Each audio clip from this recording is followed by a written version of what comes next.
ಒಂದು ನಗರದಲ್ಲಿ ಒಂದು ಸಣ್ಣ ಕುಟುಂಬ ಇರುತ್ತೆ. ಅಪ್ಪ, ಅಮ್ಮ, ಮಗ, 3 ಜನ. ಮಗ ಸಣ್ಣ ವಯಸ್ಸಲ್ಲೇ ಬಿಸ್ನೆಸ್ ಶುರು ಮಾಡಿರ್ತಾನೆ. ಅದರಿಂದ ಕೋಟ್ಯಾಂತರ ರೂಪಾಯಿ ಲಾಭ ಗಳಿಸಿರ್ತಾನೆ. ಅವನಿಗೊಂದು ಸಣ್ಣ ಆಲೋಚನೆ ಉಳಿಯುತ್ತೆ, ತನ್ನ ತಾಯಿ ಋಣನ ಹೇಗಾದ್ರೂ ಮಾಡಿ ತೀರಿಸಬೇಕು ಅಂತ. ಅದಕ್ಕೆ ಅವನು 1 ಕೋಟಿ ರೂಪಾಯಿ ಕ್ಯಾಶ್, 10 ರೇಷ್ಮೆ ಸೀರೆಗಳು, ಸುಮಾರು ಒಡವೆಗಳು ತಗೊಂಡು ತಾಯಿ ಹತ್ರ ಹೋಗ್ತಾನೆ. ಅಮ್ಮ, ನಿನ್ನ ಋಣ ತೀರಿಸ್ಬೇಕು ಅಂದ್ಕೊಂಡಿದ್ದೀನಿ, ದಯವಿಟ್ಟು ಇದನ್ನೆಲ್ಲ ತಗೊಂಡು ಋಣ ತೀರಿಸ್ಕೊಂತೀಯಾ ಅಂತ ಕೇಳಿದಾಗ ತಾಯಿ ಒಂದು ಸಣ್ಣ ಮುಗಳನಾಗೆ ನಟ್ಬಿಟ್ಟು ಇದೆಲ್ಲ ಬೇಡಪ್ಪ ಅಂತ ಹೇಳ್ಬಿಟ್ಟು ಹೊರಟೋಗ್ತಾಳೆ. ಆದರೂ ಮಗ ಬಿಡಲ್ಲ. ಯಾಕೋ ತುಂಬ ಹಠ ಹಿಡಿತಾ ಇದನ್ನಲ್ಲ.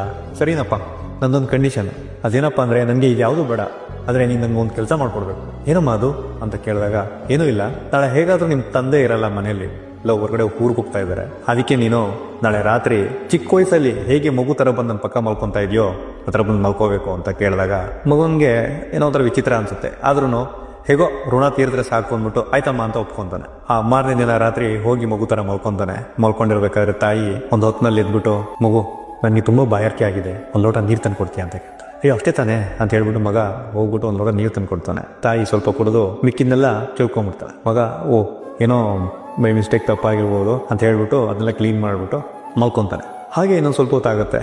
1-2 ಅವರ್ ಆದ್ಮೇಲೆ ಮತ್ತೆ ಒಂದು ಲೋಟ ನೀರು ತಂದು ಕೊಡ್ತೀಯ ಅಂತ ತಾಯಿ ಕೇಳಿದಾಗ ಆ ಮಗಂಗೆ ಸ್ವಲ್ಪ ಕಿರಿಕಿರಿ ಅನ್ಸುತ್ತೆ.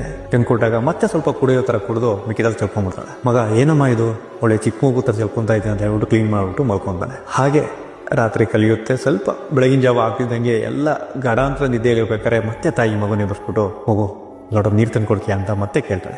ಏನಮ್ಮ ನೀನು ನಿದ್ದೆ ಮಾಡೋಕ್ಕೆ ಬಿಡಲ್ಲ ಅಂತ ಹೇಳ್ಬಿಟ್ಟು ಹೋಗಿ ನೀರು ತಂದು ಕೊಡ್ತಾನೆ. ಆಗ ತಾಯಿ ಮತ್ತೆ ನೀರು ಕುಡಿದು ಸ್ವಲ್ಪ ಚೆಲ್ಕೊಂಡ್ಬಿಡ್ತಾಳೆ. ಏನಮ್ಮ ನೀನು ಚಿಕ್ಕ ಮಗು ಥರ 1 ಸತಿ ಅಲ್ಲ 2 ಸತಿ ಅಲ್ಲ ಪದೇ ಪದೇ ತಂದು ಕೊಡ್ರು ಹಿಂಗೆ ಚೆಲ್ಕೊಂತಾ ಇದೆಯಾ ಅಂತ ಗದರ್ತಾನೆ. ಅವಾಗ ತಾಯಿ ಮೆತ್ತ ಹೇಳ್ತಾಳೆ, ನೀನು ಚಿಕ್ಕ ವಯಸ್ಸಲ್ಲಿದ್ದಾಗ ದಿನ ಹಾಸಿಗೆ ಒದ್ದೆ ಮಾಡ್ಕೊತಾ ಇದ್ದೆ, ನಾನೊಂಚೂರು ಬೇಜಾರು ಮಾಡ್ಕೊಂಡಿಲ್ದಂಗೆ ನಿನ್ನನ್ನು ಒಣಗಿರೋ ಕಡೆ ಮಲಗಿಸ್ಬಿಟ್ಟು ನಾನು ಒದ್ದೆ ಆಗಿರೋ ಕಡೆ ಮಾಡ್ಕೊತಾ ಇದ್ದೆ, ನಿನಗೆ ಜೋಲಿ ಆಡಿ ಮಲಗಿಸ್ತಾ ಇದ್ದೆ. ಈ ಥರ ಎಷ್ಟೋ ಸುಮಾರು ವರ್ಷಗಳು ಆಯಿತು ನಾನು ಈ ಥರ ಮಾಡಿದ್ದೀನಿ.